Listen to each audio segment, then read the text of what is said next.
যদি ইসলামের স্বাদ পাইতে চাই, ইসলামের মজা যদি পাইতে চাই, ইসলামের পরিপূর্ণ যেই আল্লাহ তাআলার পক্ষ থেকে যেই সুকুনাত, যেই শান্তির ঠিকানা আল্লাহ আমাদেরকে ইসলামকে বানিয়েছেন, এই ইসলামের ভিতরে যদি শান্তি আমরাও যদি চাক্ষুষ পাইতে চাই, আমাদেরকেও পরিপূর্ণরূপে ঢুকতে হবে।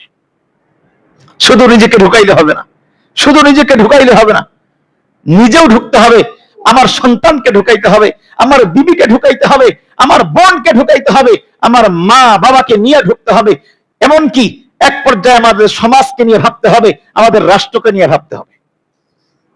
কিসের ভিতরে ঢুকতে হবে? ইসলামের ভিতরে। যদি ইসলামে ঢোকা যায়, পূর্ণাঙ্গ রূপে যদি ঢোকা যায়, তাহলে দেখবেন এক সময় শুধু আমার জিন্দেগিটা না, গোটা জিন্দেগিতে, গোটা রাষ্ট্রে, গোটা পৃথিবীতে আল্লাহ তাআলা রহমতের বাড়ি ধারা দিয়েছেন। এজন্য আমাদের ইসলামের ভিতরে ঢোকার দরকার আছে না নাই? শুধু নিজের জিন্দেগিতে না, গোটা জিন্দেগি, সকলের জিন্দেগি, পরিবারের জিন্দেগি, সমাজের জিন্দেগি, রাষ্ট্রের জিন্দেগি, সবখানে আমাদেরকে ইসলাম দিয়ে ঢুকাইতে হবে, ইসলাম দিয়ে সাজাইতে হবে। আমার শরীর সাজবে ইসলাম দিয়া, আমার দিন সাজবে ইসলাম দিয়া, আমার রাত সাজবে ইসলাম দিয়া, আমার ঘর সাজবে ইসলাম দিয়া।